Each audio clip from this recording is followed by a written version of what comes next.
Estamos de volta aqui com 3 em 1. Muito obrigado pela tua companhia até agora. Dá tempo de jogar mais um tema ainda para o nosso debate.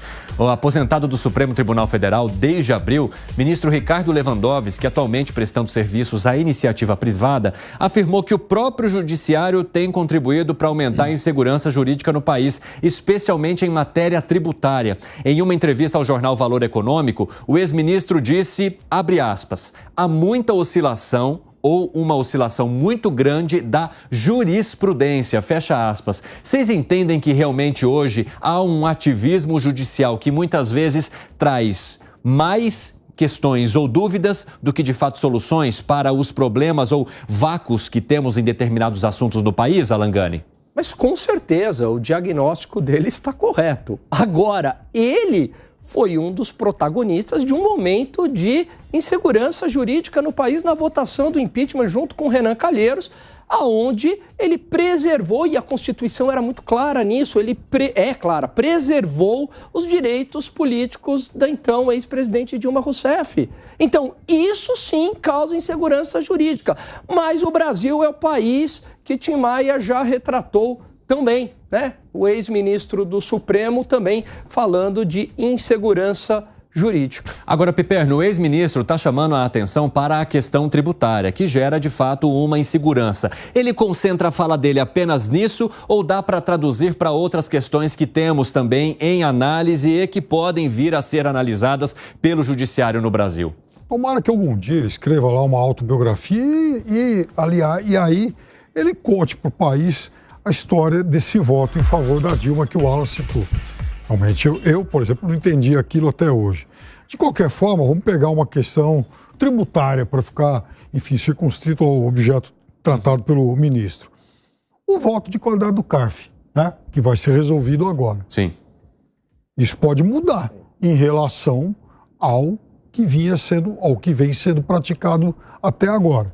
Então, esse tipo de mudança que pode ocorrer dependendo do perfil deste ou daquele Congresso, desta ou daquela composição do STF, é óbvio que traz algum tipo de insegurança.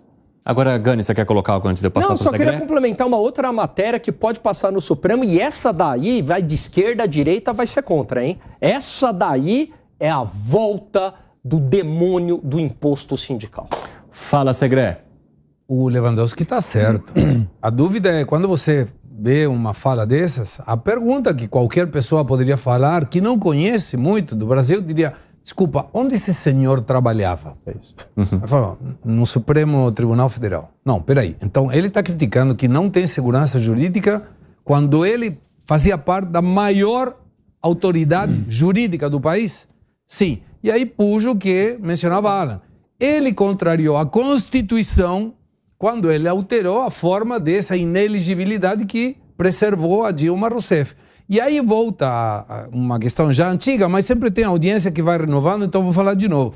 Quando você observa que as questões vinculadas com o legislativo, muitas vezes são puxados pelo jurídico, e aí você vê que quem legisla é a Suprema Corte de Justiça. Então tudo isso gera, sem dúvida nenhuma, uma insegurança jurídica que inibe, de alguma forma, até investimentos. O ministro Ricardo Lewandowski também elogiou a entrada de Cristiano Zanin, que assumiu o seu lugar lá no Supremo Tribunal Federal, principalmente por ser garantista. Mas ele fala, né, em principalmente a quantidade de anos que Cristiano Zanin pode permanecer, porque ele é muito novo e ele vai ficar pelo menos 40 anos aí no Supremo Tribunal Federal, que ele defende que os ministros do Supremo Tribunal Federal deveriam ocupar aquela cadeira por 12 anos. O próprio Ricardo Lewandowski ficou por 17. O que vocês acham dessa proposta de 12 anos para um ministro do STF? Você sabe que eu não consigo entender uma coisa do ex-ministro Lewandowski? Quer dizer, ele critica agora corretamente a insegurança jurídica promovida pelo Supremo e não fez nada enquanto era ministro do Supremo. Ele critica essa ideia que eu acho muito boa, né, de você ter aí um mandato por anos, enfim, isso traz oxigenação, não permite esses cargos vitalícios, etc. Mas por que ele não defendeu isso antes? É porque só agora? Agora é fácil, né? Segredo, 10 segundos para você. Audiência, me diga quais são os 11 jogadores da Seleção Nacional Brasileira. Não vão saber. Digam quem são os 11 ministros da Corte Suprema de Justiça. Você com certeza vão saber muito mais membros do que seleção. Isso é a justiça brasileira hoje. Piperno, 10 segundos. Defendo a manutenção da atual regra, como fui contra antes a PEC da Bengala, como fui contra a tentativa da Bia Kicis mudar. Isso tem que ficar e tem que valer para sempre. Tem que ter segurança nisso também.